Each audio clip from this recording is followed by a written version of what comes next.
The rain hammered against the glass doors of Luminaire, each droplet exploding like tiny fireworks against the polished surface.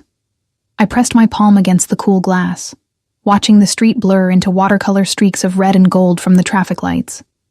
My feet throbbed in these ridiculous heels, borrowed, like everything else I wore tonight, and the black dress felt too tight around my ribs, restricting each breath into shallow gasps. "Table 12 needs water," Marcus hissed as he brushed past me, his cologne sharp enough to make my eyes water. "And stop staring out the window like some lost puppy. We have actual customers." I swallowed the retort burning on my tongue. 3 months at this job, and Marcus still treated me like I'd wandered in off the street yesterday. Maybe I looked the part. My hair never quite achieved that sleek sophistication the other servers managed, always escaping its pins to curl damply against my neck. My hands were rough from years of dish soap and cheaper jobs, the kind of hands that didn't belong wrapped around crystal wine glasses worth more than my monthly rent. The restaurant hummed with quiet conversations, the clink of silverware against bone china, the whisper of expensive fabric as women shifted in their seats. Everything here cost more than I could fathom. The butter probably cost more than my groceries for a week. I'd learned to move through this world like a ghost, invisible unless someone needed their glass refilled or their plate cleared away. I grabbed the water pitcher, its weight familiar in my aching hands, and wove between tables toward number 12. The couple there barely glanced at me as I poured, too engrossed in their own conversation about summer homes in the Hamptons. I might as well have been furniture. The front door opened, bringing with it a gust of wind that sent goosebumps racing up my bare arms. I turned, pitcher still in hand, and felt the air shift. He entered like he owned not just the restaurant, but the entire city block. Water dripped from his dark hair, running down a face that could have been carved from marble, all sharp angles and dangerous beauty. His suit was black, perfectly tailored to shoulders that seemed too broad for the doorway, but it wasn't his appearance that made my breath catch. It was the way everyone else in the room subtly stiffened, the way conversations died just a fraction before resuming at a lower volume. 2 men flanked him, built like walls in matching dark suits, their eyes constantly scanning the room. The host, Pierre, who never smiled at staff, practically bowed as he approached. I should have looked away, should have continued with my work, invisible as always, but something held me frozen as those eyes, dark, fathomless, dangerous, swept across the restaurant and landed on me. The pitcher slipped. I lunged for it, catching it before it crashed, but water sloshed over the rim, splashing across my hands and onto the floor. Ice cubes skittered across the polished hardwood like scattered diamonds. My heart hammered against my ribs as I crouched, trying to gather the ice with trembling fingers. "I'm so sorry," I whispered to the couple at table 12, though they'd already turned away in annoyance. Heat crawled up my neck, burning my cheeks. Of course I'd make a scene the one night someone like him walked in. I felt him before I saw him. The air grew heavier, charged with something electric that made the fine hairs on my arms stand at attention. A shadow fell across me, and I looked up from my crouch to find him standing there, close enough that I could smell him, sandalwood, and something darker, like smoke and expensive whiskey. "Careful," he said, his voice low, textured like velvet over gravel. He extended a hand. I stared at it for a heartbeat too long. His fingers were long, elegant, but I noticed the scars across his knuckles, faint white lines that spoke of violence. A thick silver ring caught the light, carved with symbols I didn't recognize. "I'm fine," I managed, my voice barely above a whisper. I ignored his hand and pushed myself up, clutching the pitcher against my chest like a shield. "Thank you." His eyes narrowed slightly, studying me with an intensity that made me feel stripped bare. This close, I could see flecks of amber in the darkness of his irises, could see the way his jaw tightened as his gaze traveled from my face down to my hands, still trembling, and back up again. "You're shaking," he observed. Not a question, but a statement. "It's cold," I lied. The restaurant was perfectly climate-controlled. One corner of his mouth lifted, not quite a smile but something more dangerous. "Is it?" Pierre appeared at his elbow, wringing his hands. "Mr. Constantine, your table is ready. The private room, as requested." Constantine. The name echoed in my head, familiar somehow, though I couldn't place why. He didn't move, still watching me with that unnerving focus. "What's your name?" I shouldn't tell him. Every instinct screamed at me to lie, to remain invisible, to not let this man, whoever he was, see me, but my mouth betrayed me. "Elena," I whispered. "Elena."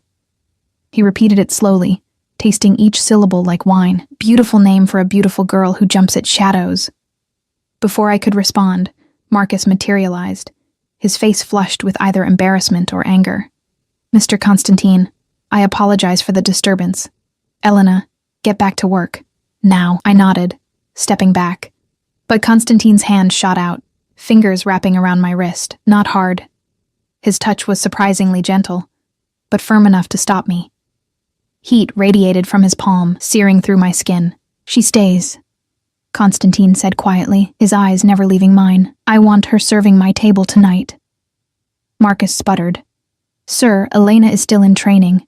Perhaps one of our more experienced. I don't recall asking for suggestions." Constantine's voice remained soft, almost pleasant. But something in it made Marcus take an involuntary step backward. "Elena will serve my table, unless there's a problem?" "No, sir. No problem at all."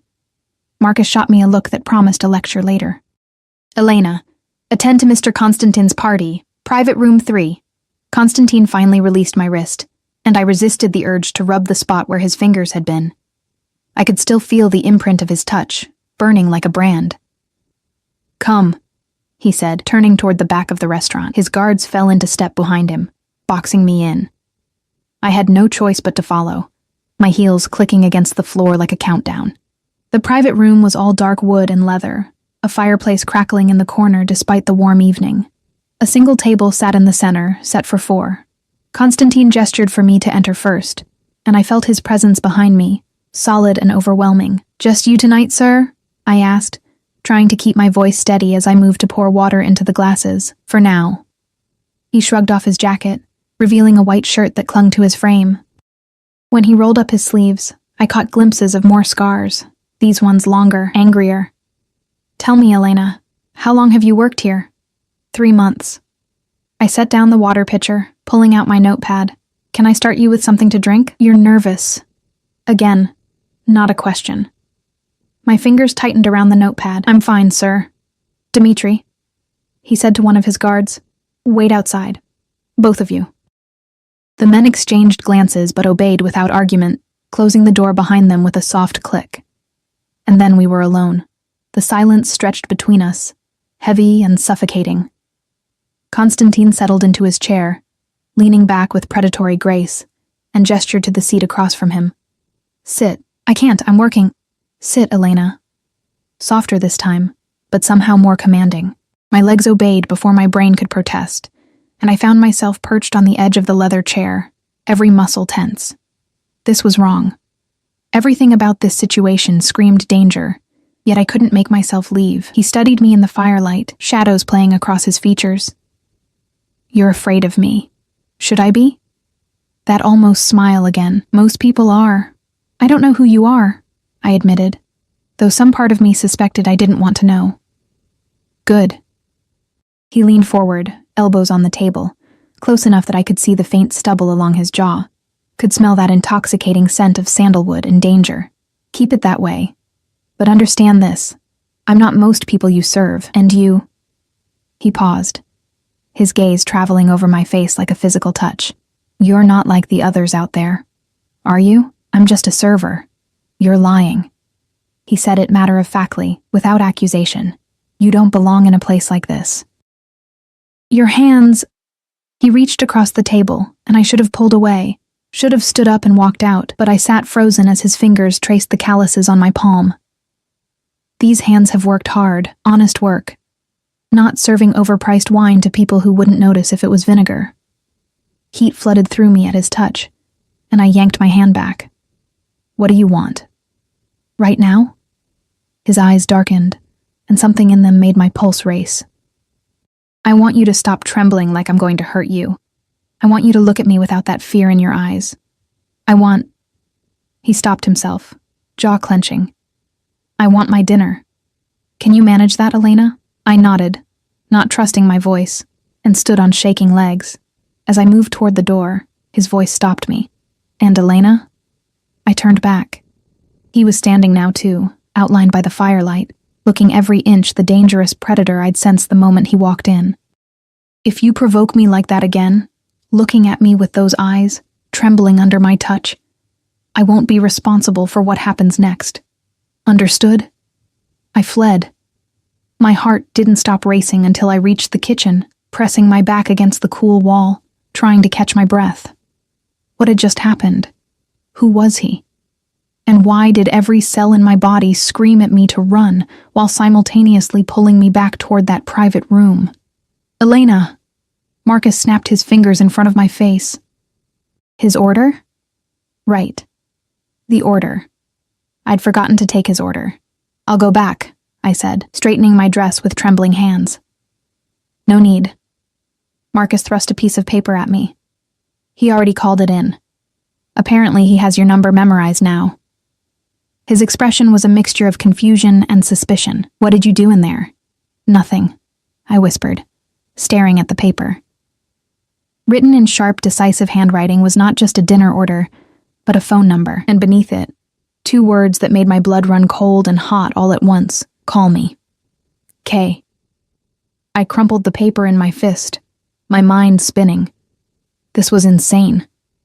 I couldn't call him. Wouldn't call him. Whatever game he was playing, I wanted no part of it. But as I prepared his dinner, some ridiculously expensive cut of steak that cost more than I made in a week, I couldn't stop my fingers from smoothing out that crumpled paper. Couldn't stop myself from memorizing those digits. Couldn't stop wondering what would happen if I did call. When I brought his meal to the private room, flanked by his silent guards, he was on the phone, speaking in a language I didn't recognize. Russian, maybe? His tone was harsh, commanding, nothing like the velvet soft voice he'd used with me.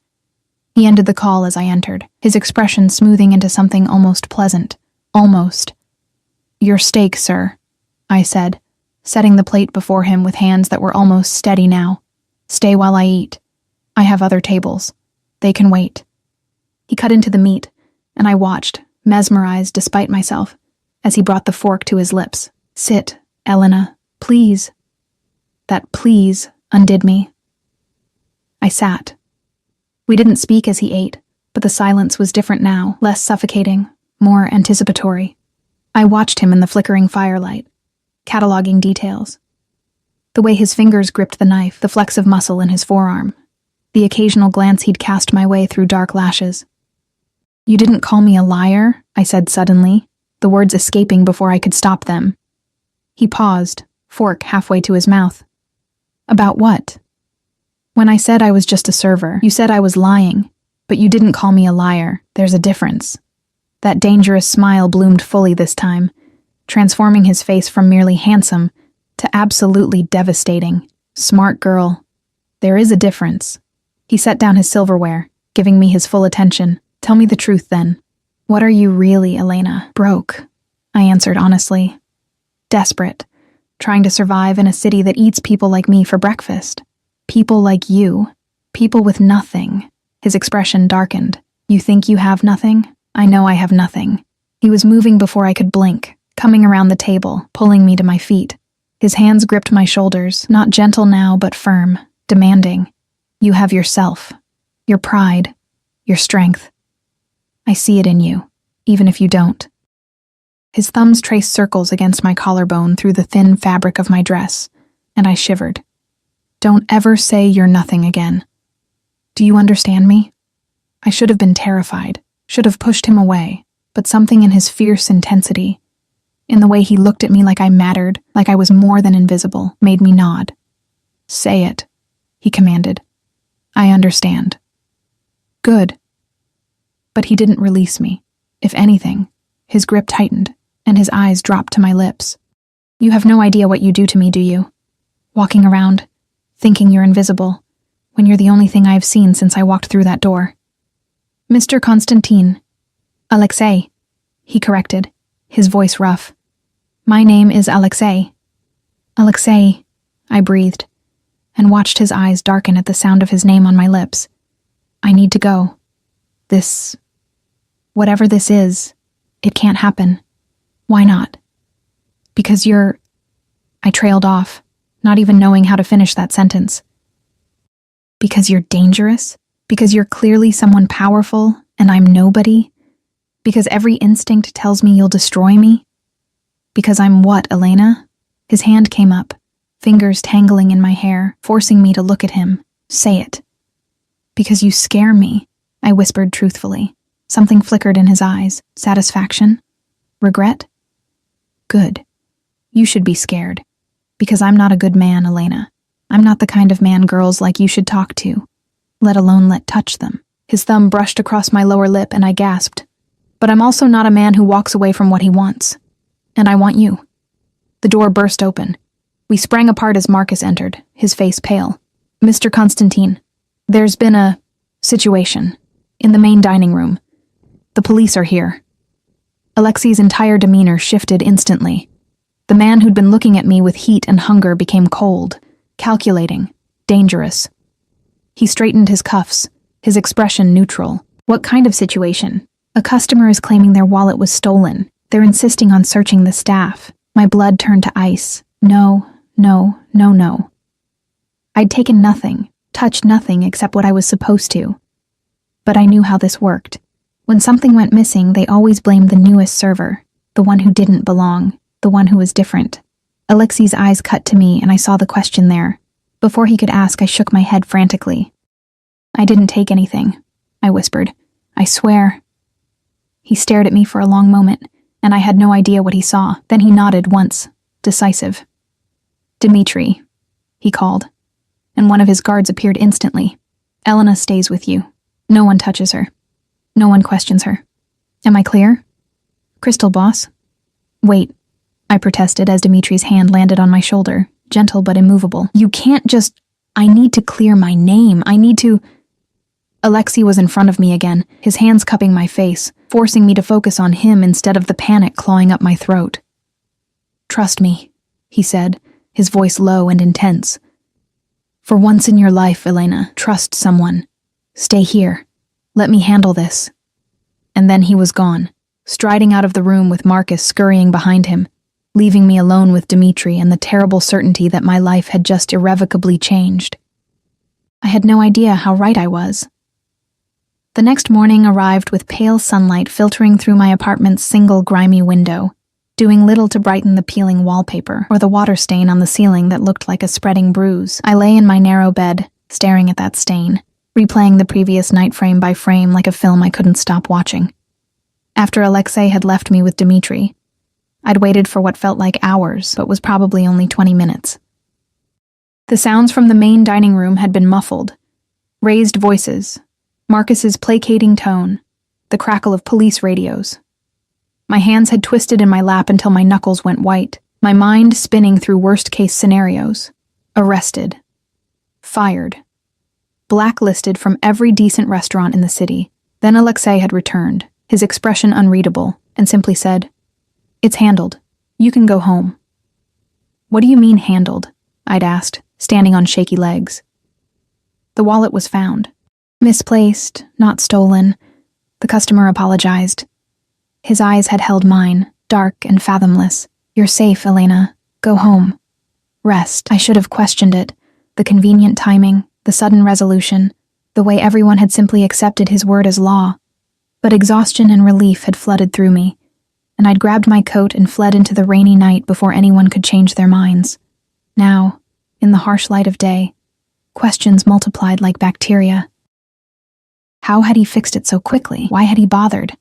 And why couldn't I stop thinking about the way his hands had felt on my face, the heat in his eyes, the dangerous promise in his voice? "I want you." My phone buzzed on the milk crate I used as a nightstand. Unknown number. My finger hovered over the screen. I knew. Somehow, I just knew who it was before I even opened the message. "Good morning, Elena. I trust you slept well," and my heart hammered against my ribs.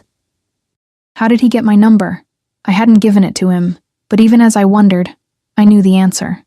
A man like Alexei Constantine could get anything he wanted. I shouldn't respond.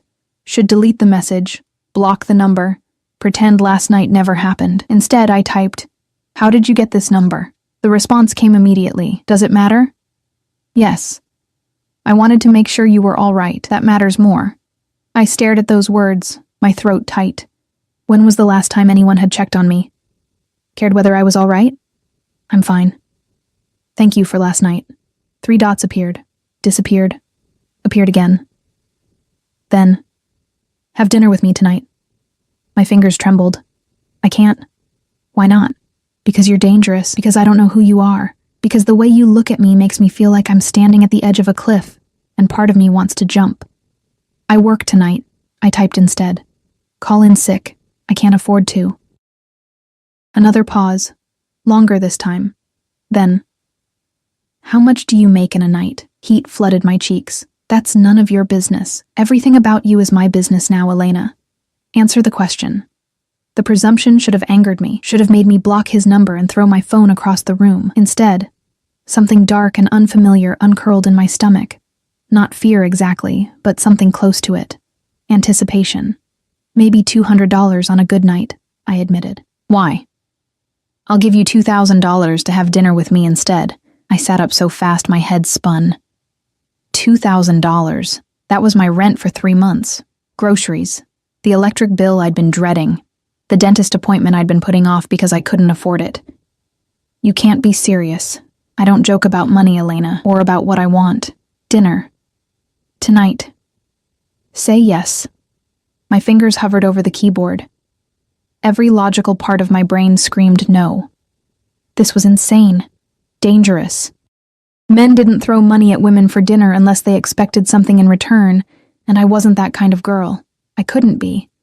But rent was due in 5 days, and I was $400 short. "Just dinner?" I typed. "Just dinner. I give you my word. The word of a stranger. Then get to know me. That's what dinner is for." I closed my eyes, taking a shaky breath. This was a mistake. I knew it in my bones, but desperation made people do stupid things, and I was nothing if not desperate. "Where and when?" His response was immediate. "I'll send a car for you at 7. Wear something comfortable." I don't have anything nice enough for wherever you're taking me." "Then don't wear anything nice." "I don't care about your clothes, Elena. I care about you." I didn't know how to respond to that, so I didn't. I set the phone down with trembling hands and fell back against my pillow, staring at that water stain and wondering what the hell I'd just agreed to. At 6:45 p.m., I stood in front of my closet, if you could call the narrow alcove with a tension rod a closet, trying to figure out what something comfortable meant when you owned exactly 3 outfits that weren't work clothes or pajamas. I'd settled on jeans that were only slightly worn at the knees and a soft green sweater that my mother had sent me 2 Christmases ago. It was the nicest thing I owned that didn't smell like the restaurant. My hair fell in damp waves around my shoulders. I'd washed it 3 times, trying to get the smell of kitchen grease out. And I'd applied the bare minimum of makeup, mascara, lip gloss. Nothing that would make me look like I was trying too hard. My phone buzzed. Downstairs. I grabbed my jacket, a threadbare thing that had seen better years, and headed down the 4 flights of stairs, my heart racing faster with each step. What was I doing? This was insane. I should turn around, text him that I couldn't make it, lock myself in my apartment and forget any of this ever happened, but I kept walking. The black car waiting at the curb wasn't just nice, it was obscene. A Mercedes, maybe. I didn't know cars, but I knew money when I saw it. The windows were tinted so dark I couldn't see inside, and for a moment, panic clawed at my throat.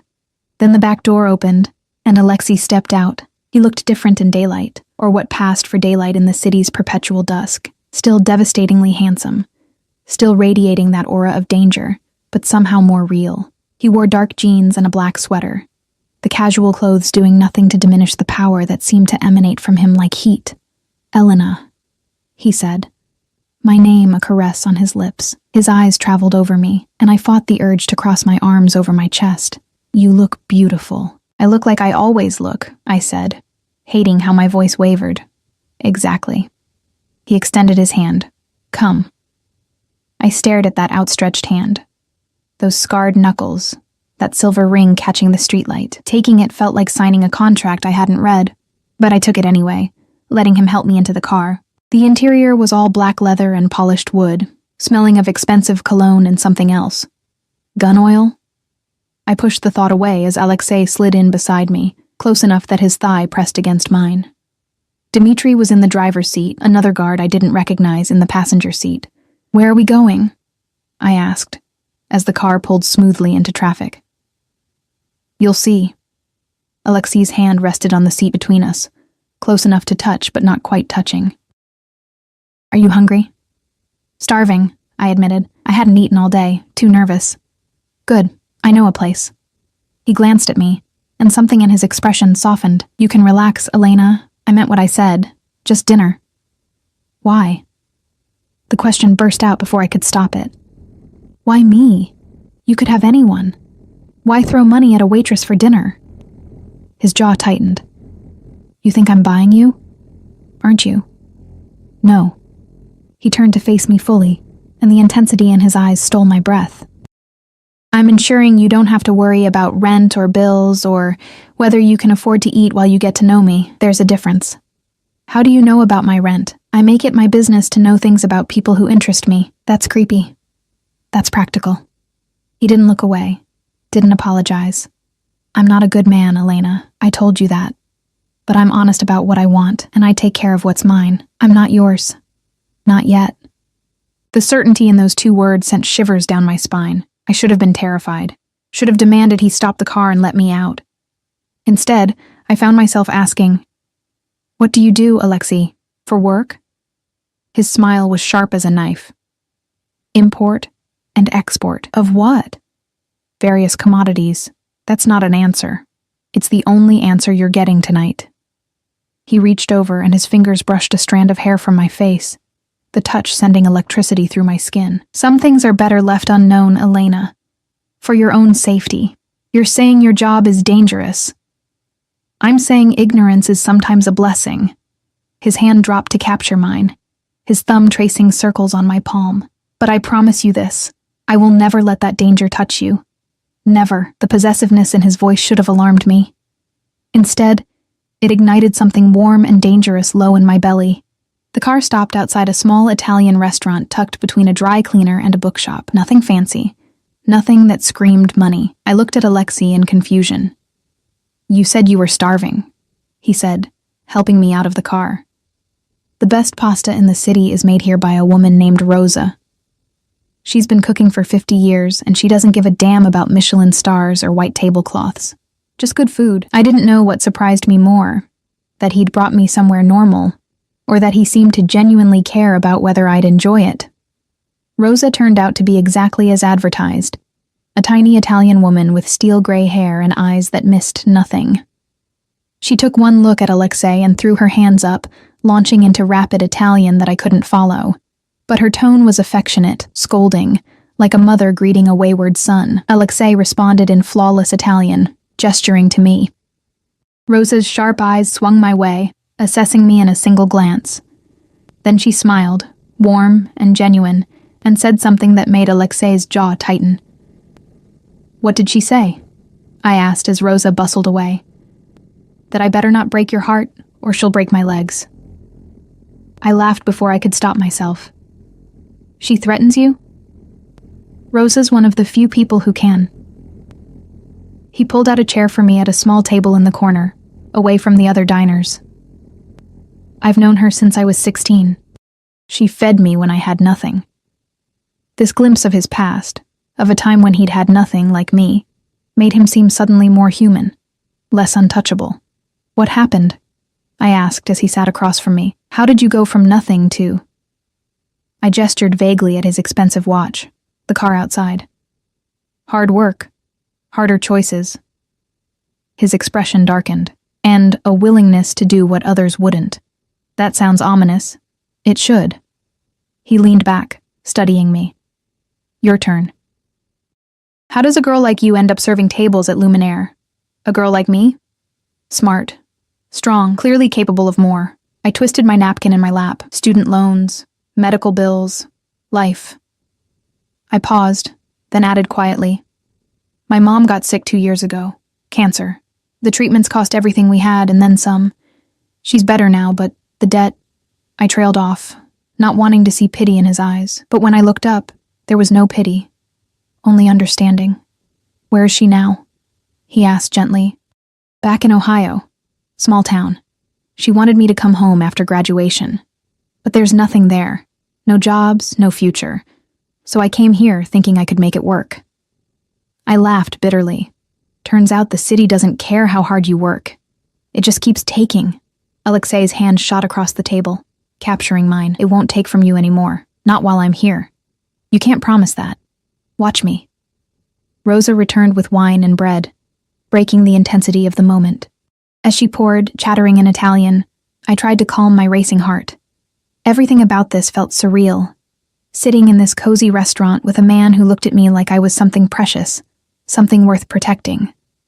The food came in waves, pasta that melted on my tongue, chicken that fell off the bone, tiramisu that tasted like heaven. Alexei watched me eat with obvious satisfaction, barely touching his own plate. "You're not hungry?" I asked between bites. "I'm enjoying watching you enjoy it more." He sipped his wine. "You eat like you're afraid it'll disappear." Because food did disappear when you grew up poor. You learned to eat fast, to take what you could while it was there. "Tell me something real," I said suddenly. "Not about work or money, something true." He considered this, his fingers drumming against his wine glass. "I haven't brought anyone here in 5 years. Not business associates, not anyone." "Why me?" "Because everyone else wants something from me. Money, power, connections. You just want to survive." He leaned forward. "Do you know how rare that is? How fucking refreshing it is to talk to someone who doesn't have an agenda?" "Maybe I do have an agenda. Maybe I'm just better at hiding it." "You're not." He said it with such certainty. "You're terrible at lying, Elena. Your face gives you away every time." Heat flooded my cheeks. "That's not true." "Prove it. Tell me you don't feel this thing between us. Tell me you don't think about last night. Tell me." His voice dropped lower, more dangerous. "Tell me you don't wonder what it would feel like if I kissed you right now." My breath caught. "Alexei, say it. Tell me I'm wrong, and I'll take you home. No money, no expectations, just tell me I'm wrong about what I see in your eyes." I couldn't. God help me. I couldn't form the words because he wasn't wrong. I did think about last night, did feel this electric pull toward him. Did wonder, constantly, insistently, what his lips would taste like, how his hands would feel on my skin without barriers between us. "I can't," I whispered. Victory flashed in his eyes, followed quickly by something darker, hungrier. "Then don't lie to me again. Not about this." Rosa appeared with the check, and Alexei handed her cash without looking at it. Far more than the meal cost, I was certain. She patted his cheek affectionately and said something in Italian that made him smile, a real smile that transformed his face into something almost gentle. Outside, the night had turned cold, mist hanging in the air like suspended breath. Alexei draped his jacket over my shoulders without asking, the weight of it warm and heavy and smelling like him. "Thank you," I said as we walked to the car. "For dinner. For everything." He stopped, turning me to face him. His hands framed my face, and in the glow of the streetlight, I could see every detail, the faint scar above his eyebrow, the shadow of stubble on his jaw, the way his pupils dilated as he looked at me. "Elena," he said. My name a prayer, or a curse, I couldn't tell which. "If you provoke me like that again," looking at me with those eyes full of want, admitting you can't stop thinking about me, "I won't be responsible for what happens next. Do you understand?" I should have stepped back, should have put distance between us. Instead, I heard myself whisper, "What if I want to provoke you?" His control snapped. He kissed me like a man starving, his mouth claiming mine with a hunger that stole my breath and my sense and any remaining rationality I possessed. His hands tangled in my hair, angling my head to deepen the kiss, and I melted against him, my fingers clutching his sweater like it was the only thing keeping me upright. He tasted like wine and danger, and promises I shouldn't believe. His tongue swept against mine, demanding, possessive, and I gave him everything, drowning in sensation. When he finally pulled back, we were both breathing hard, and his eyes had gone nearly black. Get in the car, he said, his voice rough. Now, before I forget we're in public. I obeyed on shaking legs, sliding into the back seat. He followed, slamming the door behind him. And before I could catch my breath, he was kissing me again, harder this time, more desperate. His hands roamed over my sweater, my waist, pulling me closer until I was practically in his lap. Alexei, I gasped between kisses. We can't. We can. He bit my lower lip gently, sending sparks of pleasure pain through me. Say stop, and I will. Say you don't want this, and I'll take you home right now. But don't lie to me, Elena. Not about this. I didn't say stop. I kissed him back instead, pouring every confused feeling, every desperate want, every terrified hope into it. His groan vibrated against my lips, and his hands gripped my hips almost bruisingly. Then his phone rang. He ignored it, his mouth moving to my neck, teeth grazing the sensitive skin there. But the phone kept ringing, insistent, demanding. With a curse in Russian, he pulled back, his chest heaving. I have to take this. Okay, I breathed, trying to piece together my scattered thoughts. He answered in Russian, his tone sharp, all business. I watched his expression change from frustrated to cold to absolutely murderous. When he hung up, the man looking at me was different from the one who'd been kissing me moments before. Harder, dangerous, utterly in control. I need to handle something, he said, his voice flat. Dmitri will take you home. What's wrong? Nothing you need to worry about, but his jaw was clenched, and I could see the violence simmering beneath his skin. Stay inside tonight. Lock your door. Don't open it for anyone. Fear spiked through me. Alexei, you're scaring me. He cupped my face, forcing me to meet his eyes. Good. Be scared, be careful, and trust that I will handle this. He kissed me once more, hard and fast. I'll see you tomorrow. Then he was gone, striding into the night with his guards flanking him, leaving me alone in the car with Dmitri and a growing sense of dread. As we drove through the city streets, I caught Dmitri's eyes in the rearview mirror. Is he in danger? I asked quietly. Dmitri's expression didn't change. Boss can handle himself, miss. You just do what he said. Lock your door. Stay inside. That's not an answer. It's the only answer I can give you. When we reached my building, Dmitri walked me to my door despite my protests, his eyes scanning every shadow. Lock it, he reminded me. And if anything feels wrong, you call this number. He handed me a card with a phone number scrawled on it. Someone will answer. Always. I locked myself inside and leaned against the door, my lips still swollen from Alexei's kisses, my heart still racing. I touched my fingers to my mouth, remembering the taste of him, the feel of his hands on my body. What had I gotten myself into? My phone buzzed. A text from Alexei. Sleep well, Elena. Dream of me. And God help me. I knew I would. 3 days passed without a word from Alexei. 3 days of checking my phone obsessively, jumping every time it buzzed, only to find spam messages or shift notifications from the restaurant. 3 days of lying awake at night, replaying that kiss in the back of the car, the way his hands had felt on my body, the dark promise in his eyes before that phone call had shattered everything. 3 days of wondering if I'd imagined the whole thing. I went to work at Luminaire with my stomach in knots, half expecting him to walk through that door again. But he never did. Marcus treated me with wary suspicion, as if I'd somehow contaminated the restaurant by association. The other servers whispered when they thought I couldn't hear, speculation running wild about who the mysterious man had been and what he'd wanted with me. I said nothing. What could I say? I didn't even know what he was to me. A stranger who'd bought me dinner? A dangerous man who'd kissed me senseless and then vanished? Someone who'd told me to lock my door and stay safe without explaining why?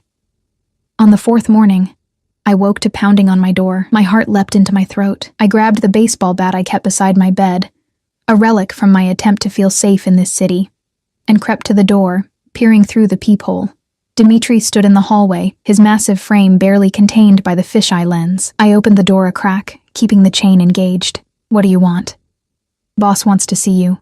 His tone was neutral, professional. Tell your boss he has my number. He can call me himself. Something that might have been amusement flickered in Dmitri's eyes. Boss is in the hospital, miss. He's asking for you. The bat clattered from my nerveless fingers. What happened? Can't discuss it here. You coming or not? I should have said no. Should have closed the door and pretended this whole thing had never happened. But the image of Alexei hurt, bleeding, calling for me. It overrode every rational thought in my head. Give me 5 minutes, I said, already moving to grab clothes. The hospital was private, the kind you only got into with serious money or serious connections. Dmitri led me through sterile white corridors, past nurses who looked away when they saw him, to a wing that seemed separate from the rest of the building. Guards stood at intervals along the hallway, their eyes tracking our movement with professional detachment. My heart hammered against my ribs. What kind of man needed armed guards in a hospital? Dmitri stopped outside a door at the end of the hall. He's in there. Try not to upset him. Doctors say he needs rest. What happened to him? I demanded, my voice shaking. Ask him yourself. Dmitri opened the door and gestured me inside. The room was nicer than any hospital room I'd ever seen, more like a hotel suite, with warm lighting and actual furniture instead of plastic chairs. But my eyes went immediately to the bed, where Alexei sat propped against pillows, his torso wrapped in bandages visible beneath the open collar of his hospital gown. His eyes met mine, and something in them made my breath catch. Relief, hunger, and something darker I couldn't name. Elena, he said, my name rough on his lips. You came. Dmitri said you were hurt. I moved closer, my hands twisting together. What happened? Business disagreement. He said it casually, like getting injured was an occupational hazard. Nothing to worry about. You're in the hospital with guards outside your door. That seems like something to worry about. I stopped at the edge of his bed, close enough to see the pain lines around his eyes, the pallor beneath his olive skin. Tell me the truth. His jaw tightened. Someone tried to kill me. They failed. End of story. The casual way he said it, like attempted murder was just another Tuesday, made my knees weak. I sank into the chair beside his bed, before they could give out entirely. Why? I whispered, because of what I do, what I am. He reached for my hand, and I let him take it, his fingers warm and alive around mine. I told you I wasn't a good man, Elena. Are you... I couldn't even form the question. Are you some kind of criminal? That depends on your definition of criminal.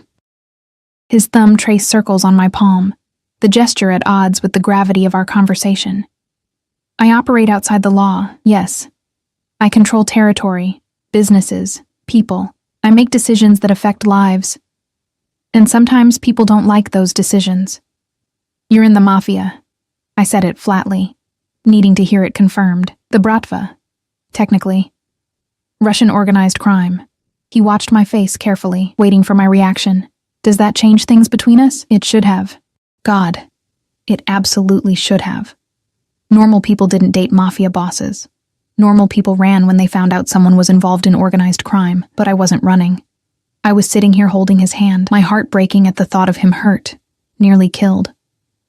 I don't know, I admitted honestly. I don't know what we even are, Alexei.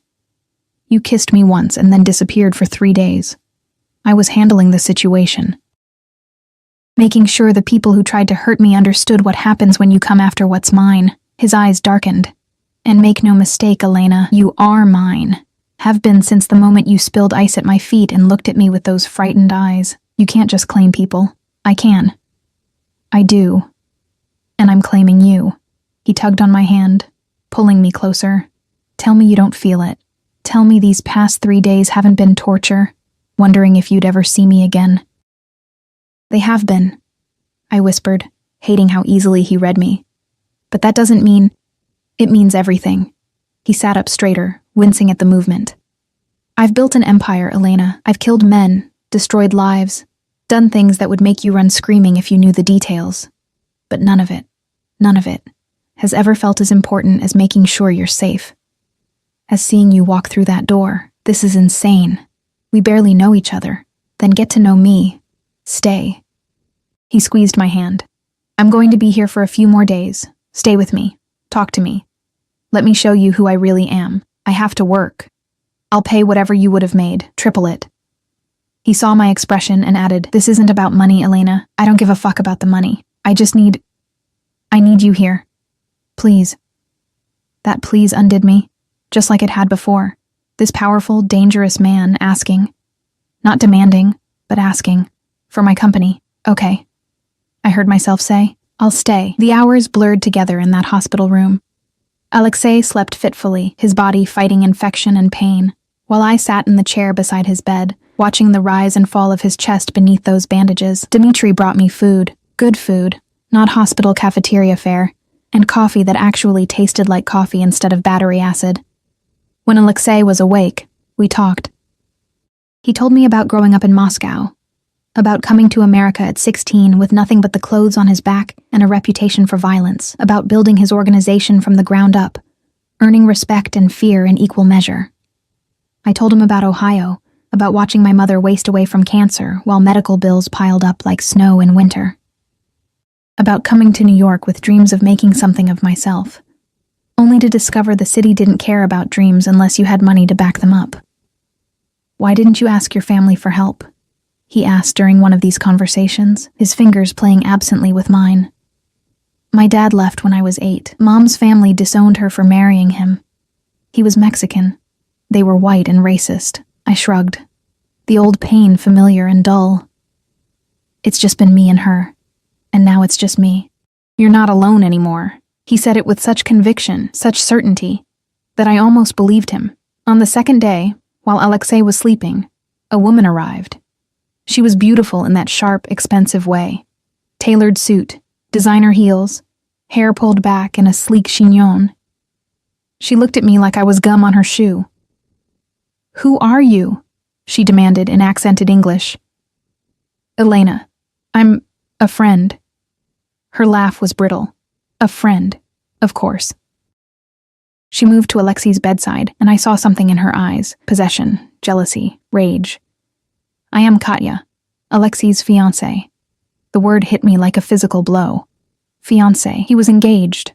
All those pretty words, those heated kisses, that claim of ownership, and he had a fiancée. "I didn't know," I said, standing on shaking legs. "He never mentioned." Of course he didn't. Men like Alexei don't mention inconvenient truths to their whores.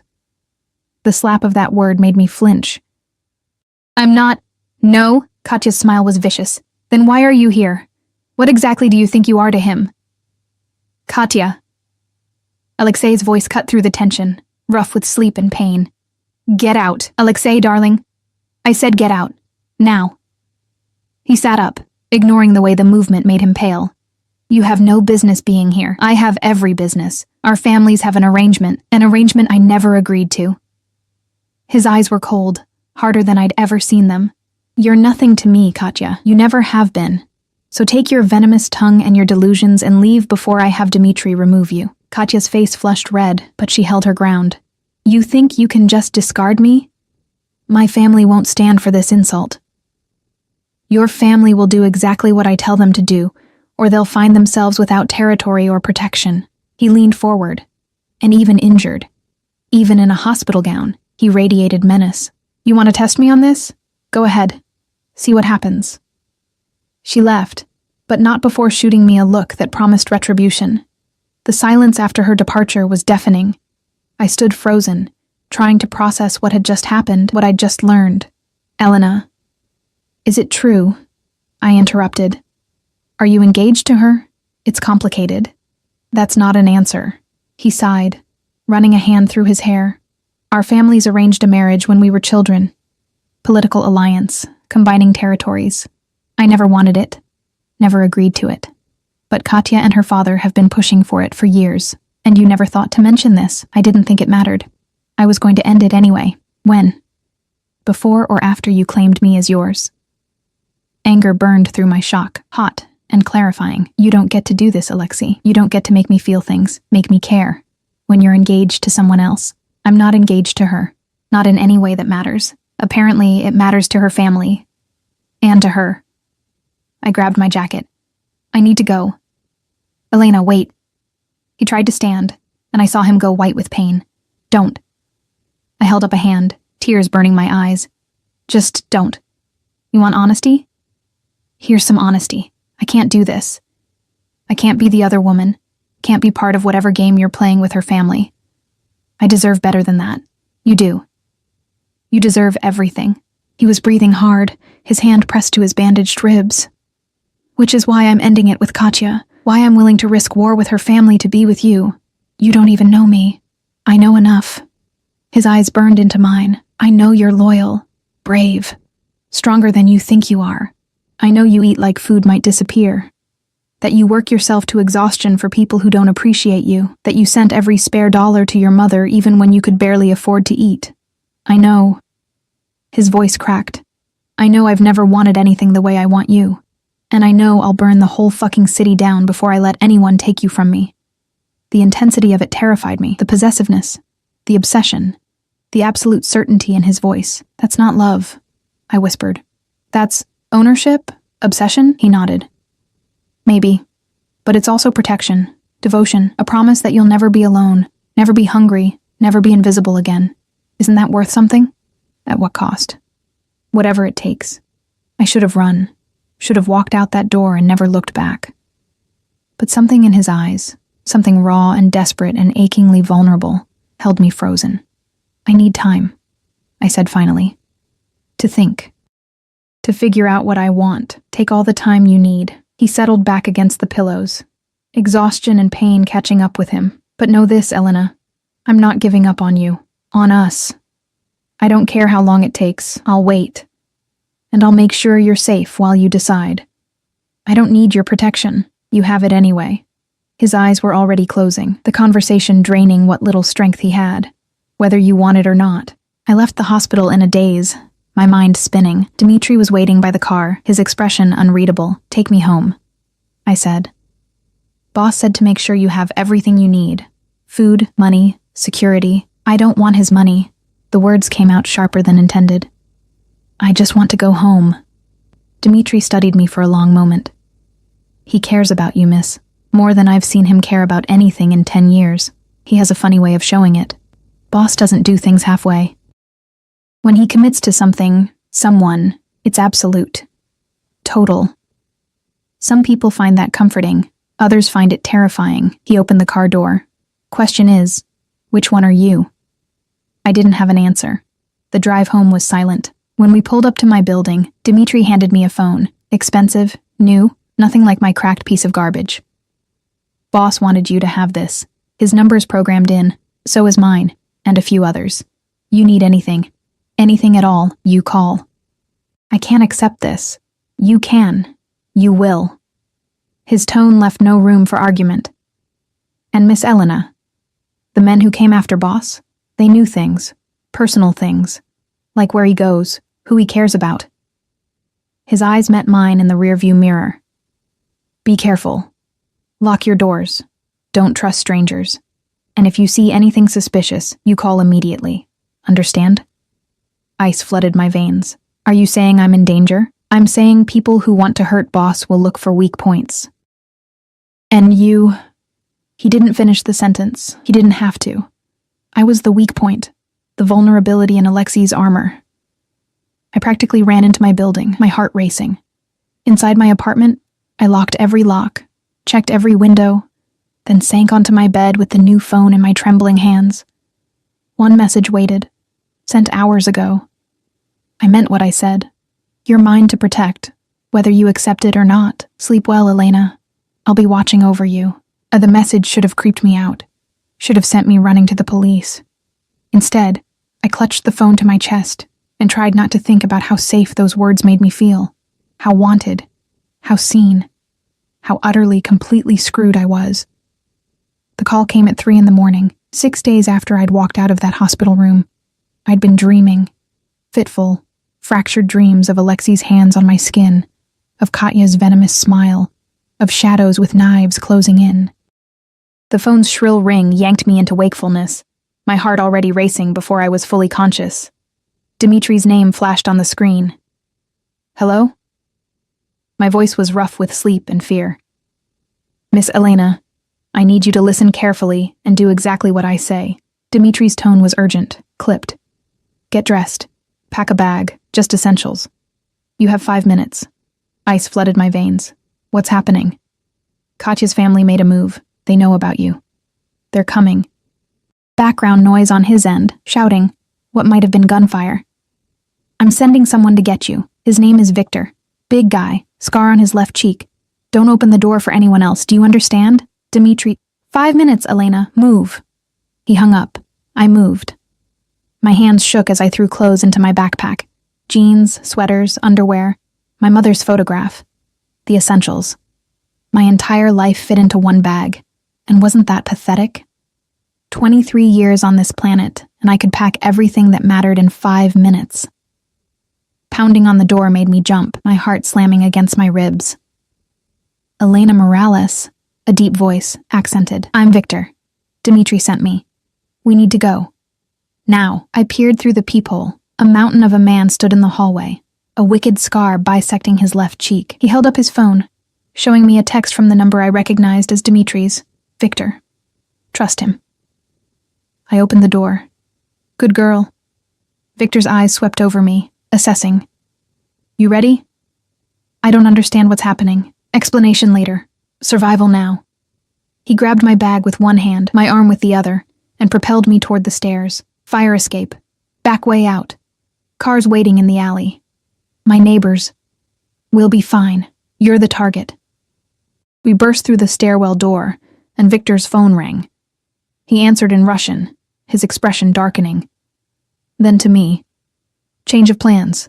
They're already in the building, front and back covered. Terror clawed up my throat. What do we do? We fight our way out.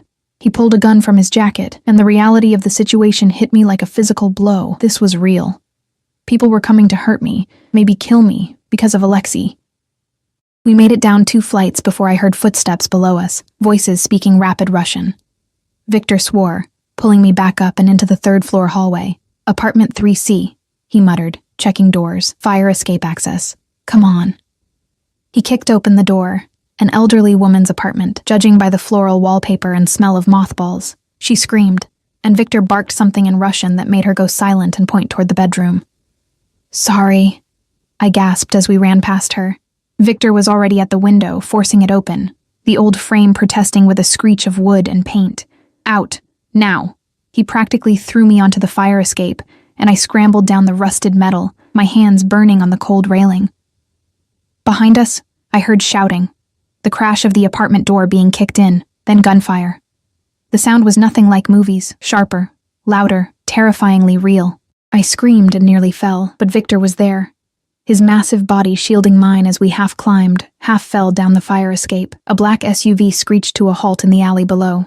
The door flew open, and I saw Dimitri in the driver's seat, his face grim. Get in. Victor practically threw me into the back seat, diving in after me. Dimitri floored it before the door was even closed, and we fish-tailed out of the alley just as more men poured out of my building, guns drawn. Down! Victor shoved my head below the window line as bullets punched through the rear windshield. Glass rained down on us, and I couldn't breathe, couldn't think, could only pray we survived the next 30 seconds. Dimitri took corners at speeds that should have flipped the vehicle, his face set in concentration. More gunfire, the screech of tires, Russian cursing from both men. Then we were on the highway, weaving through sparse early morning traffic, and the shooting stopped. I stayed curled on the floor, shaking so hard my teeth chattered. It's okay, Victor said, his hand gentle on my shoulder. You're safe now. We got you. Safe? I laughed, the sound bordering on hysterical. People just shot at us. How is that safe? Because you're with us, Dimitri said from the front seat, and because Boss is going to lose his fucking mind when he finds out what happened. Katya's family just signed their death warrant. Where are we going? Safe house. Boss's orders. Dimitri's eyes met mine in the rearview mirror. He's being released from the hospital today. He'll meet us there. He's not well enough. Boss doesn't care. You're in danger, so nothing else matters. He said it matter-of-factly, like it was obvious. Welcome to Alexei Konstantin's world, Miss Elena. It's brutal, it's violent, and once you're in, you don't get out. The safe house was actually a penthouse in a building I'd walked past 100 times but never imagined entering. The lobby was all marble and gold. The elevator required a key card, and by the time we reached the top floor, I'd counted at least 6 security cameras, The penthouse itself was stunning. Floor-to-ceiling windows overlooking the city, modern furniture that probably cost more than my annual salary, a kitchen bigger than my entire apartment. But I barely registered any of it, too numb with shock and fear. "Bathroom's down the hall," Victor said gently. "There's clothes in the bedroom. Should be something that fits. Get cleaned up. Boss will be here soon." I nodded mechanically and stumbled toward the bathroom. In the mirror, I looked like a disaster. Hair wild, face pale, eyes too large in my face, glass glittered in my hair from the shattered windshield. My hands were scraped and bleeding from the fire escape. The shower was large enough for 3 people, with water pressure that felt like heaven against my aching muscles. I stood under the spray until the water ran cold, trying to wash away the fear, the adrenaline, the terrible realization that my life had just irrevocably changed. When I emerged, wrapped in a towel that was softer than anything I'd ever owned, I found clothes laid out on the bed. Designer jeans in my size, a cashmere sweater in deep blue, underwear still in the package. Everything fit perfectly. He'd planned this. Alexei had prepared for the possibility that I'd need to be here, had bought clothes in my size, had made sure his safe house could accommodate me. The thought should have angered me. Instead, I felt something warm and terrifying unfurl in my chest. I was toweling my hair when I heard voices in the living room, Dimitri's low rumble, another voice I didn't recognize, and then, "Where is she?" "Alexei." And he sounded furious. I emerged from the bedroom to find him standing in the living room, still pale from his hospital stay but radiating violence like heat. His eyes found me immediately, and something in them made my breath catch. Relief, rage, possessiveness, fear. He crossed the room in 3 strides and pulled me into his arms, careful of his still healing ribs, but firm enough that I felt surrounded, protected, owned. "You're okay," he breathed into my hair. "Thank God." When Dimitri called, when he said they'd found you, his arms tightened. "I'm going to kill them all. Every single one of them. They touched what's mine. Alexei." "I can't breathe," I said, not entirely complaining. He loosened his grip but didn't release me, his hands coming up to frame my face, tilting it so I had no choice but to meet his eyes. "Are you hurt? Did they touch you?" "No, Victor and Dimitri got me out before." My voice broke, the reality of how close I'd come to something terrible finally hitting me. "They shot at us. The bullets. They came through the window." "Shh." He kissed my forehead, my cheeks, my nose. Butterfly soft touches that contrasted sharply with the violence simmering beneath his skin. "You're safe. I've got you. No one will hurt you again." "You can't promise that. Watch me." He looked over my shoulder at Dimitri. "Status?" "Katya's father authorized the hit. She convinced him you'd gone soft, that the girl was a weakness they could exploit." Dimitri's expression was grim. They weren't trying to kill her. They were trying to take her, use her as leverage.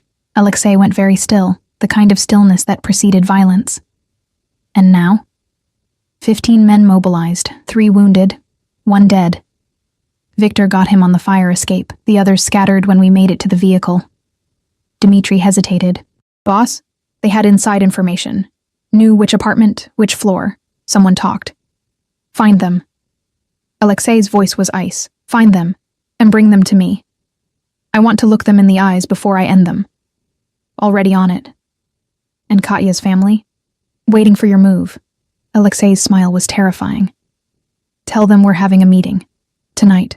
All the families. Time to remind them why they fear the Constantine name."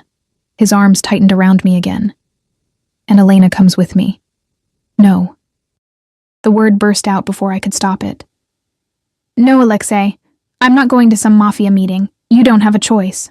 He said it gently but firmly. "Katya's family made their move because they thought you were a secret, a weakness hidden in shadows. But secrets can be exploited, so we're going to make you visible, untouchable, mine in a way no one can dispute." "What does that mean?" He looked at me for a long moment, something shifting in his expression. Then he turned to Dimitri and Victor. "Give us the room." They left without argument, and suddenly we were alone in this too large space, the city sprawling beneath us. The morning sun painting everything in shades of gold and shadow. "Marry me," Alexei said. I stared at him, certain I'd misheard. "What?" "Marry me. Today. Now." He took my hands, his thumbs tracing my knuckles. In our world, a girlfriend is a vulnerability, a weakness. But a wife? A wife is untouchable, sacred. Attack a man's wife, and you've declared war not just on him, but on every code we live by. You're insane. I tried to pull my hands away, but he held firm. We barely know each other. You can't expect me to... I expect nothing. I'm asking. He dropped to one knee, and the gesture was so unexpected, so incongruous with everything I knew about him, that I forgot how to breathe. I know I'm not a good man. I know I've brought nothing but danger into your life. I know you should run as far from me as possible. His eyes met mine, and I saw something raw there, something vulnerable. But I also know I'll never feel about anyone the way I feel about you. And I know that if I let you go, if I send you back to your life, they'll keep coming. They'll hurt you to get to me, and I can't... His voice cracked. I can't survive that, Elena. I can't survive the thought of you in danger because of me. So I marry you and what? Become a target for life? You become protected for life. Feared. No one touches you without answering to me and every ally I have. He squeezed my hands. I'm not asking for love. Not yet. I'm asking for trust. For time. For a chance to keep you safe while you figure out if what you feel for me is worth the danger. And if I say no, pain flashed across his face. Then I put you on a plane to somewhere they'll never find you. New identity. New life. Enough money to start over. And I go to war with Katya's family knowing I've already lost the only thing that mattered. The choice he was offering wasn't really a choice at all. Stay and marry him, or run and spend the rest of my life looking over my shoulder, wondering if Katya's family would ever stop looking for me. But there was a third option he wasn't saying. Stay and marry him because some part of me, the part that had kissed him back in that car, that had rushed to his hospital bedside, that felt safe in his arms despite the danger, wanted to. This is crazy, I whispered. I know, we've known each other less than 2 weeks. I know. You're a criminal. You've killed people. I know. He stood, still holding my hands, bringing them to his lips. But I'm also the man who will burn the world down to keep you safe. The man who sees you, really sees you, when everyone else looks through you like you're invisible. The man who wants to give you everything you've ever been denied. He kissed my knuckles, his eyes never leaving mine. Marry me, Elena. Let me protect you. And if you decide you can't live in my world, if you want out, I'll let you go. But at least give me the chance to prove I'm worth staying for. And I thought about my apartment with its water-stained ceiling and broken dreams. About serving people who didn't see me, working myself to exhaustion for tips that barely covered rent. About my mother in Ohio, alone, still struggling with medical debt. I thought about the past 6 days, unable to eat or sleep, checking my phone obsessively for messages from a man I barely knew but couldn't stop thinking about. I thought about the way he looked at me, like I was precious, important, seen. Okay, I heard myself say. I'll marry you. The smile that broke across his face was stunning in its genuine joy.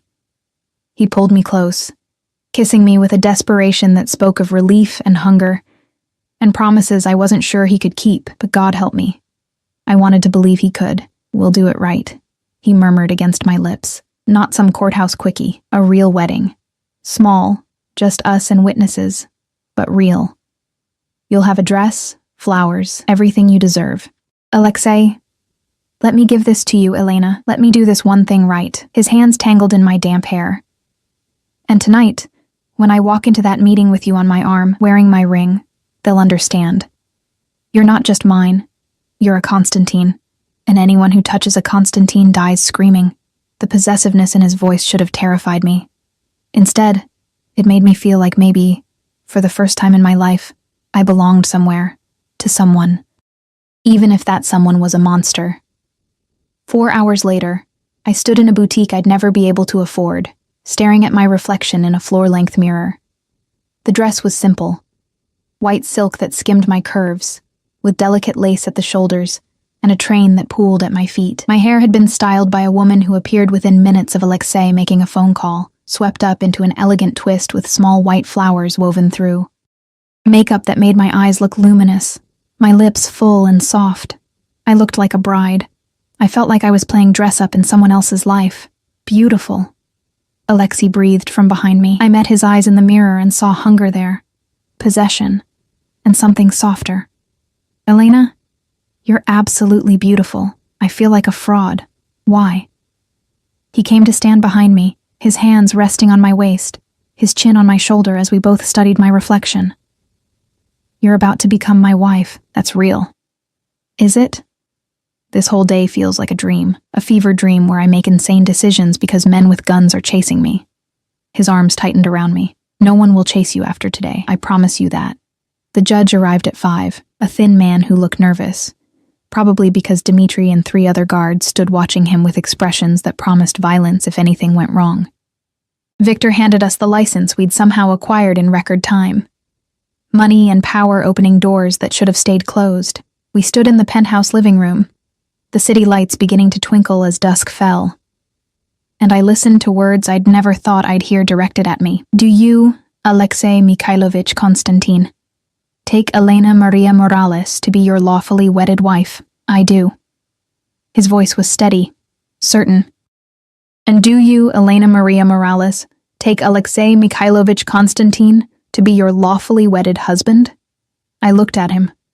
This beautiful, dangerous man who'd walked into my life less than 2 weeks ago and turned it upside down, who'd kissed me like I mattered, protected me like I was precious, claimed me like I was his entire world. I do, I whispered.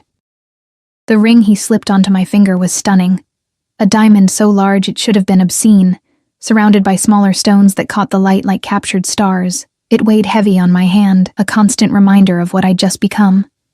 I now pronounce you husband and wife. The judge snapped his book shut, clearly eager to leave. You may kiss the bride. Alexei cupped my face with both hands, his thumbs brushing away tears I hadn't realized were falling. Mine, he murmured, so softly only I could hear. Forever mine. Then he kissed me, and it felt like sealing a deal with the devil, dangerous and intoxicating, and absolutely irreversible. When he pulled back, his men were clapping, Dmitri was grinning, and I was officially Elena Konstantin, married to a monster.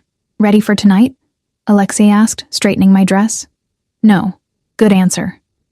He kissed my forehead. But you'll be magnificent anyway. Trust me. As we left for the meeting that would announce my new status to the criminal underworld, I caught my reflection in the window. A bride in white, standing beside a man in black, both of us backlit by the dying sun. We looked like a fairy tale. I just hoped it wouldn't turn into a nightmare. Block 5. The meeting was held in a warehouse on the outskirts of the city, the kind of place that looked abandoned from the outside, but hummed with lethal energy within. As our convoy of 3 black SUVs pulled up, I could see other vehicles already parked. Expensive cars that spoke of wealth and power, all arranged in a careful hierarchy I didn't understand but could feel. My hands twisted in the silk of my wedding dress. Alexei had insisted I wear it, had insisted I walk into this meeting looking exactly like what I was. His bride, claimed and protected. Breathe, he murmured, his hand covering mine. They can smell fear. Don't give them the satisfaction. I'm terrified. Good. Terror keeps you sharp. He lifted my hand to his lips, kissing the ring that marked me as his. But remember, you're not just Elena anymore. You're Elena Konstantin, my wife. And anyone who disrespects you disrespects me. That's a death sentence. Dmitri opened the door, and Alexei stepped out first, then extended his hand to help me out.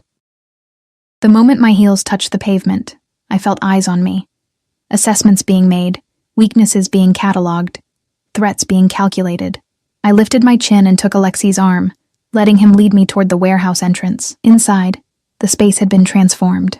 A large table dominated the center, surrounded by chairs where men in expensive suits sat, flanked by their own guards. Everyone turned as we entered, and the silence was deafening. Alexei's hand tightened on mine as we walked toward 2 empty chairs at the head of the table. His message was clear. This was his meeting, his territory, his rules. And I was his queen. Katya sat 3 chairs down, her face a mask of barely contained rage. Beside her, an older man who must have been her father watched me with eyes like chips of ice. Other faces I didn't recognize, all hard, all dangerous, all studying me like I was a puzzle to solve or a problem to eliminate.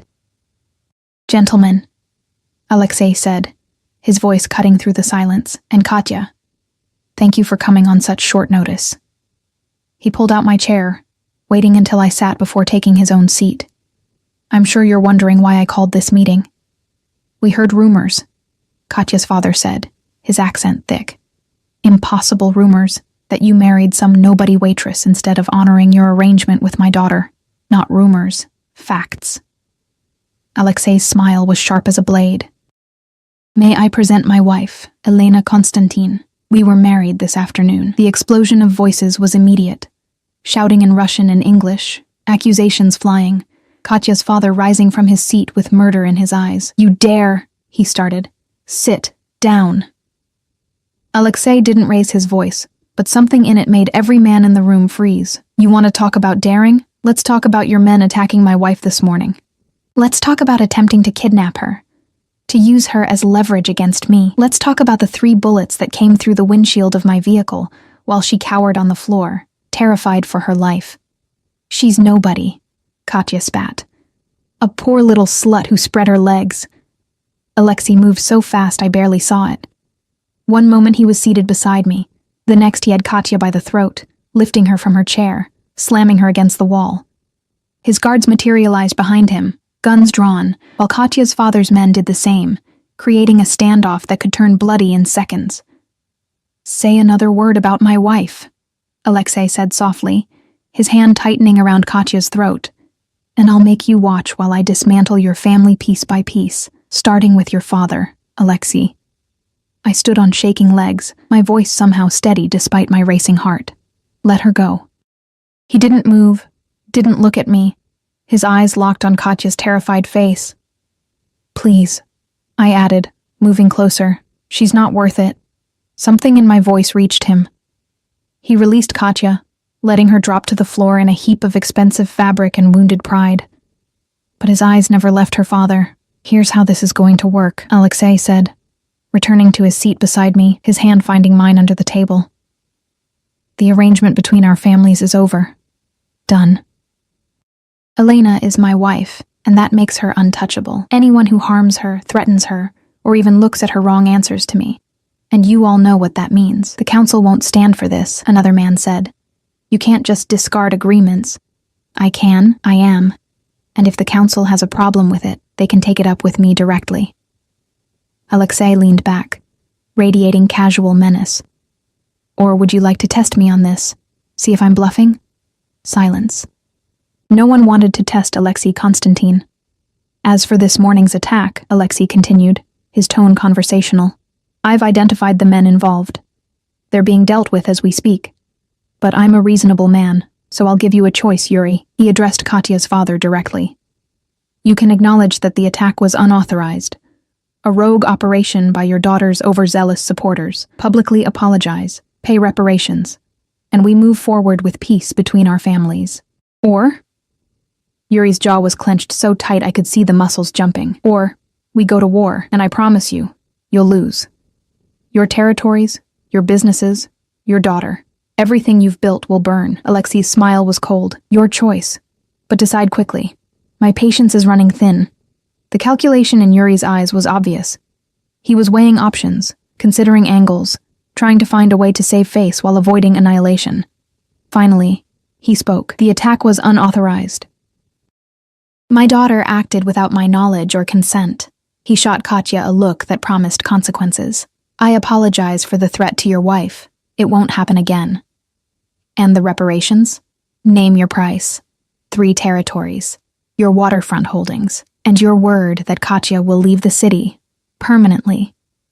"You can't," Katya started, but her father's raised hand silenced her. "Agreed," Yuri said, each word seeming to cost him.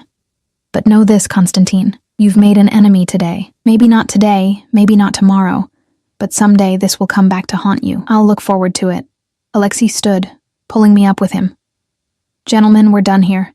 My wife and I have a wedding to celebrate." As we walked out, every eye in the room followed us. I could feel the weight of their stares, the calculations being made, the promises of future revenge, but Alexei's hand was steady on my back, his presence a wall between me and any threat. Outside in the cool night air, I finally allowed myself to breathe. "You okay?" Alexei asked, helping me into the SUV. "I don't know." I looked at him, my husband of less than 8 hours, who'd just threatened war to protect me.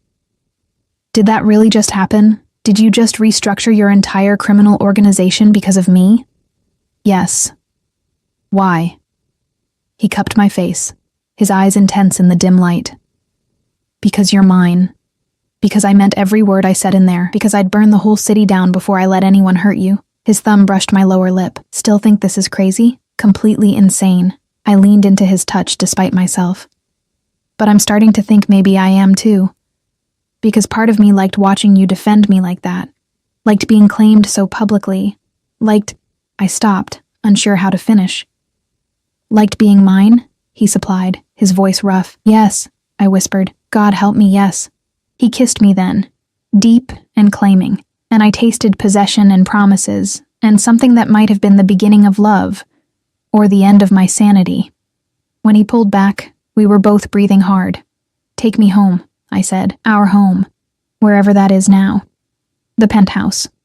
I've already had your things moved from that apartment." He saw my expression and added, "What few things there were. I want you to have more, Elena. Everything. Anything you want. I just want to feel safe, then that's what I'll give you." He pulled me against his side as the SUV pulled away from the warehouse. Starting tonight. The penthouse felt different now, less like a safe house and more like home. Alexei carried me over the threshold despite my protests, setting me down gently in the living room. "Tradition," he explained at my questioning look. "We may have done everything backward and insane, but some things should be done right." "And what happens now?" I asked, suddenly nervous. "We were married, alone, and I had no idea what he expected from me. Now?" He shrugged off his jacket, loosening his tie. "Now you tell me what you need. Rest, food, space, answers." I kicked off the heels that had been torturing me all day. "Real answers, Alexei, about what you do, about what being your wife really means, about what happens next." He studied me for a long moment, then nodded. "Come sit with me." We settled on the couch, and he pulled me against his side, his arm around my shoulders. And then he told me everything about the Bratva, the Russian organized crime network he'd been born into, his father a mid-level enforcer who died when Alexei was 12, about coming to America at 16 to escape a power struggle, starting from nothing, building an empire through ruthlessness and strategic brilliance, about the territories he controlled, the businesses, legitimate and otherwise, that formed his empire, about the code he lived by, the enemies he'd made, the blood on his hands. He didn't sugarcoat it, didn't try to make himself seem better than he was. He laid it all out, and I listened, my heart breaking and swelling in equal measure. "I've killed 17 men," he said quietly. "All of them threats to my organization or my people. I don't enjoy it, but I don't lose sleep over it either."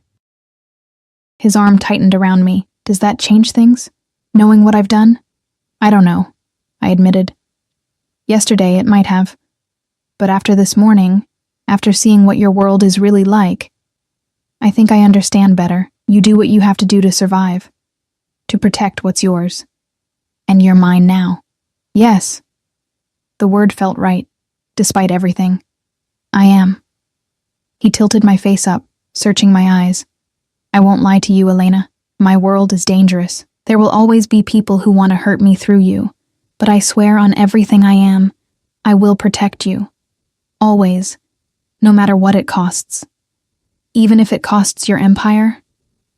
Even then." He said it without hesitation. "You're worth more than all of it. You barely know me. I know enough. I know you're loyal. You worked yourself to exhaustion for a mother you love. I know you're strong. You survived in this city when it would have been easier to give up. I know you're brave. You married me despite every logical reason to run. And I know..." His voice dropped lower, more intimate. "I know you kiss me back like you're drowning and I'm air. That's enough for me." He kissed me again, slower this time. and I felt myself melting into it. His hands roamed over the silk of my dress, and when they found the zipper, he paused. "Tell me to stop," he murmured against my lips. "Tell me you're not ready, and I'll wait. Forever if I have to." But I didn't want him to stop. I wanted him, with a desperation that terrified me. I'd married him, bound my life to his, put myself in danger for him. I might as well complete the transformation. "Don't stop," I whispered. "Please, Alexei. I need you to make this real." The growl that escaped him was pure possession. He stood, lifting me with him, carrying me to the bedroom. He laid me on the bed like I was something precious, then followed me down, his body covering mine. "Mine," he breathed, trailing kisses down my throat. "Say it, Elena. Say you're mine." "I'm yours," I gasped as his hands found skin. "Yours, Alexei. Only yours." He made love to me with a gentleness that contrasted sharply with his violent nature, taking his time, mapping every inch of my skin like he was memorizing it. When he finally claimed me completely, I felt the last walls I'd built around my heart crumble. This was insane, dangerous, everything I'd been taught to avoid.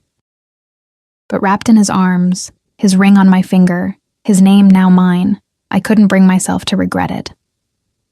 3 months later, I woke to sunlight streaming through floor-to-ceiling windows and Alexei's arm heavy across my waist. 3 months married, and I still wasn't used to this, the luxury, the safety, the feeling of being cherished. My phone buzzed. A text from my mother. "The doctors say I'm in complete remission. Thank you, sweetheart. I don't know how you afforded the treatment, but thank you." Tears stung my eyes. Alexei had paid for it all, the experimental treatment, the best doctors, a nurse to stay with her, and refused to let me thank him. "She's family now," he'd said simply.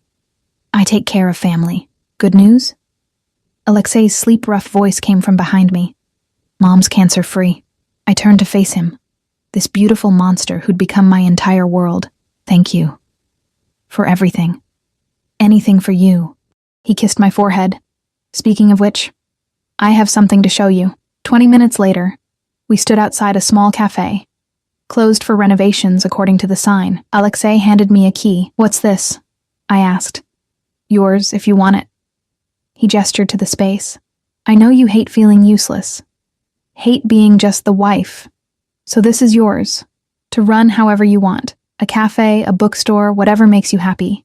Fully funded, completely legitimate. Your name on the deed." I stared at him, overwhelmed. "You bought me a building?" "I bought you a future. Options. Independence within safety." He pulled me close.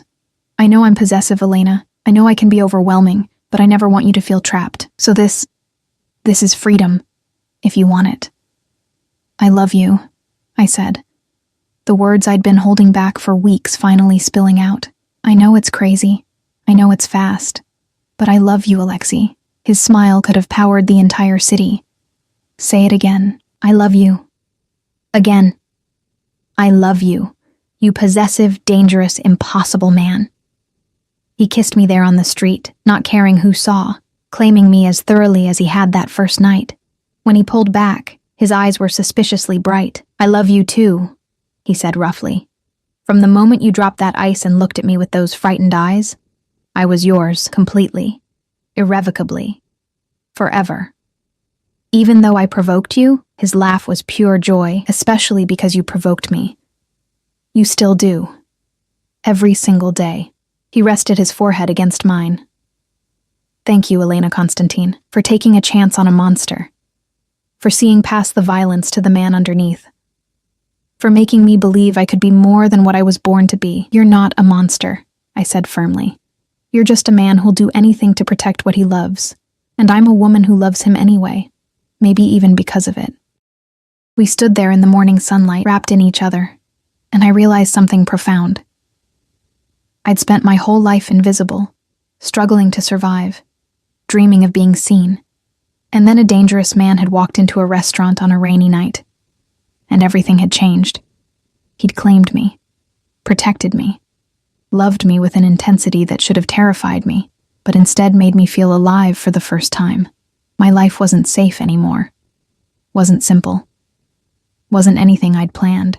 But wrapped in Alexei's arms, his ring on my finger, his love surrounding me like armor, I realized I wouldn't change a single moment. Not the fear, not the danger, not even that first terrifying night when bullets had shattered glass and my old life had died, because that night had also been when my new life had begun, with him, my monster, my protector, my husband, my Alexei.